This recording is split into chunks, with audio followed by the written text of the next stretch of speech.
Today we're going to address the hate on the buggy.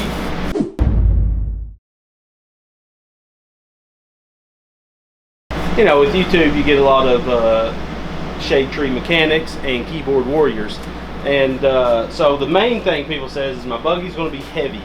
Well, 1 foot of this tubing, this is 1 inch, 1/8 inch thick walled or 11 gauge, same thing. So 11 gauge 1 inch tubing, it weighs 1.13 pounds for every foot. So if you think about that, put that in perspective, this tube here down to here is 5 foot, so this is 5 pounds. That means this one from here to the floor is 5 pounds. It's only 10 pounds, so if you start adding that up, it's not that much weight, you know, when you put it all together. So some people say this thing's going to weigh 1,000 pounds and be slow. If it weighed 1,000 pounds, I would not be able to pick it up because I would be picking up 500 pounds, correct? If I'm picking up a side. So I can pick up the side of this buggy and I can carry on a conversation while doing so. So if this thing weighed 1,000 pounds, old Pudgy over here would not be able to do that. So weight is not going to be a problem. Power, thing's going to suck is what people are saying. So if you think about it, this engine makes 30 foot-pounds of torque, 22 horsepower. Stock. We're not running this engine stock. You think your boy's gonna run it stock? No.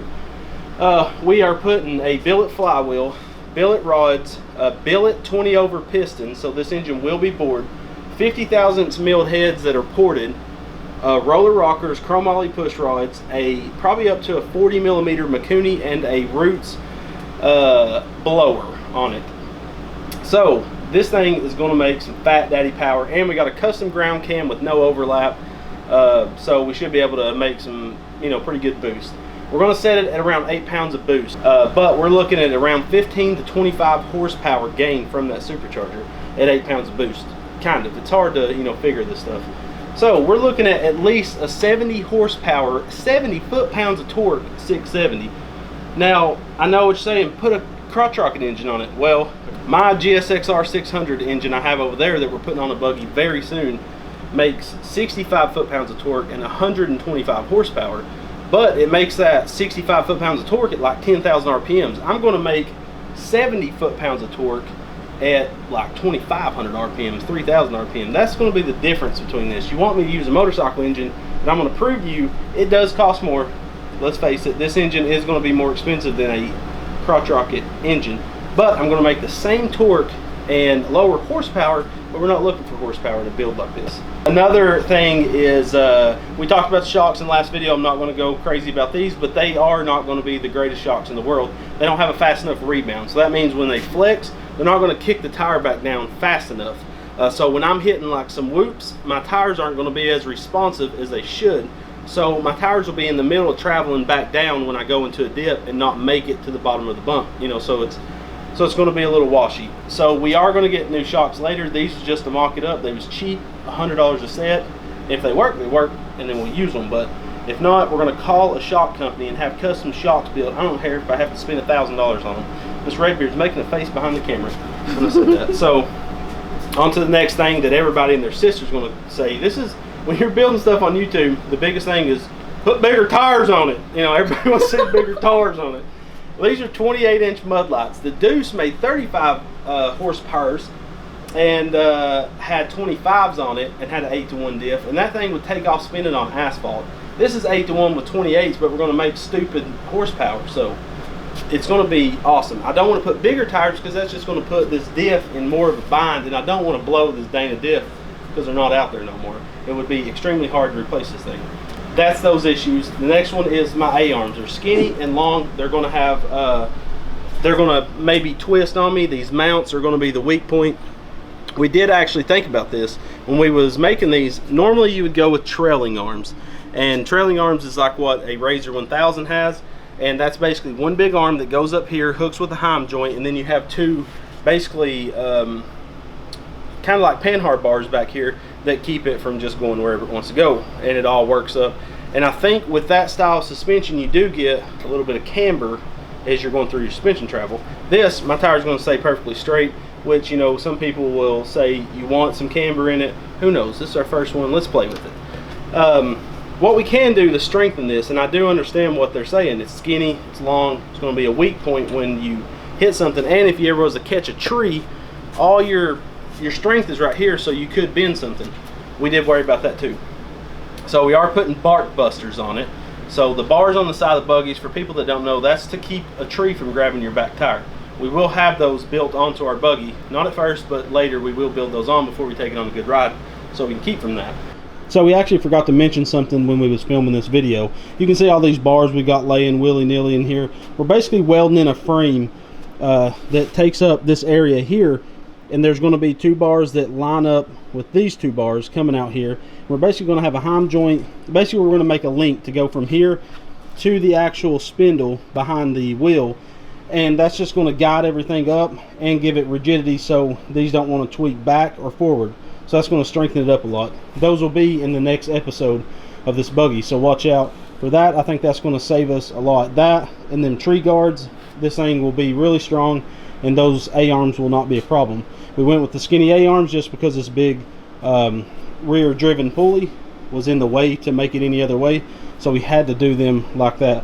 So we are building those arms. It's not going to take us long. We're going to fab those up in the next episode.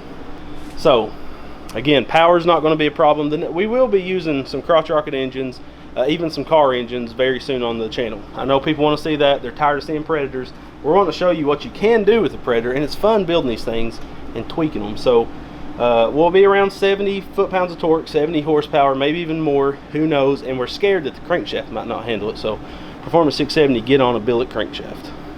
That'd be the only weak point of this engine.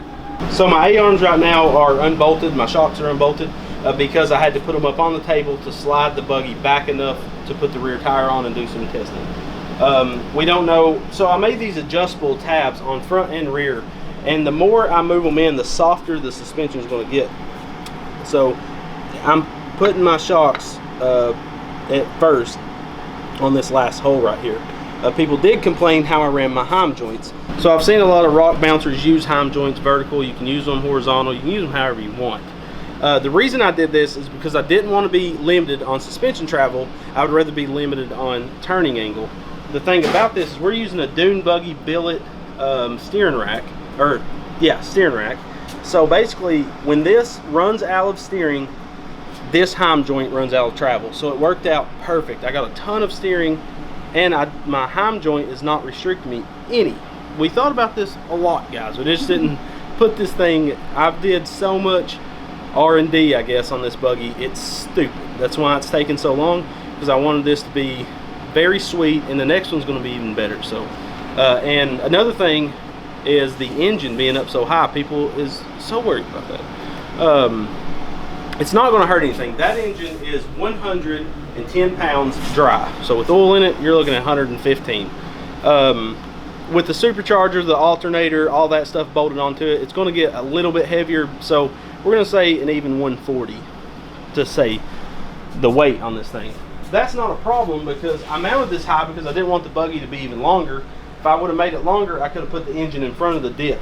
Then the engine's mounted low, and I would rather the engine be up high and my gas tank and battery be down low, instead of my engine low and my gas tank being above my engine, because that's just asking for problems if you ever was to have a leak. Now we are using AN fittings on this fuel tank. It's going to be foam filled, so it won't slosh gas. So if you ever was to puncture it, it's not going to just pour gas out. We're looking at a lot of things, and the battery I can put anywhere in this thing. And I'm thinking about putting it right in front of the diff. Last thing is, in a couple videos you're going to see us run down to Wally World, and we're going to buy 4 scales, 4 just mechanical scales, and we're going to weigh this buggy out by putting one under each tire. That's the way we can see our 50-50 weight, like side to side weight, front to back weight, and we can see what an overall weight is. So we will be showing you guys what it'll weigh. So I'm going to vouch for you real quick and say that you're a perfectionist, and you have literally thought out every single thing. There is nothing that's researched beyond belief. This has been like, I don't throw stuff like this together. I got so much money into it, it would be stupid for me to do that. So I'm telling you guys, I've crazy thought about this buggy, spent countless nights while I'm sitting with my boo on the couch, thumbing through my phone, reading stuff. The shocks are the only thing I don't know about, because we just went with off-the-shelf shock. They're not great, but we can get shocks that are great to replace them that'll be tuned for this buggy. Like I said, maybe even a collaboration with the shock company that I can try. I'd tote this thing 10-hour drive if I had to, for them to give me the perfect set of shocks, because I do want some awesome shocks with the external reservoir like a Razor would have. But you know, we're just building it what we can afford, guys. This thing is stupid expensive. The only thing that was sponsored on this buggy is Go Power Sports goes the belt and the driven pulley, the rear pulley. Performance 670 provided us with all the parts for the 670, but I bought the 670, so that's $800 right there. Wheels and tires, I got about $800 in those, and they're used tires. Shocks, $200. You know, the list goes on and on. $500 for the diff and this rear spindles, and it's crazy how much this is costing us. But we're getting it done. We just got to do it in a timely manner. Bear with us. This thing's going to be sweet. We know it. We probably have to tweak it, but you're never going to build something and just set it on the ground and be perfect. But that's where you learn. Yeah, that's the best place to learn, is from failure, and we've had a lot of them, so that means we're real smart. So thank you for tuning into this ramble. I just want to address some things, because you can sit there and comment, but someone's they're gonna watch the video tomorrow and someone's gonna comment, that buggy's the tank, it's gonna weigh more than the Prius, you know, and it doesn't. Like I said, let's see if I can do it one-handedly. Yeah. Okay, so I mean, I'm not the strongest man in the world, so I get winded brushing my teeth. All right, so make sure to go Power Sports and tell them Redbeard sent you on any of your go-kart and mini bike parts. They have been they're the reason we got to where we are, so we thank them with all of our hearts. But yeah, Performance 670, there's some gangsters. We are going to be dyno testing this engine on their dyno, so that's going to be sweet. You'll get to see their facility, how their parts are made. That's going to be a good collaboration video, so look out for that. That's the next step too. Once the buggy's on the ground, we're going to run it with a stock 670. Then the 670 comes off. We've got to bore it 20 over, build the crap out of it. It's going to be awesome. So, and last but not least, our favorite tool we've ever gotten and ever will get is this Quantum Machinery Group Sigmund weld table from the good boys in Germany. This thing, there's no way this buggy would have been so amazingly awesome without this table. But we thank them so much for sponsoring the channel, sending out this table. It is an amazing piece of equipment. We are honored to have it, and you know, it'll be with my family forever. Grayson's getting it whether he wants to build Legos on it or sleep on it. It's gonna be his when I die. So thank you guys for watching. We love you with all of our hearts. God bless each and every single one of your small little hearts.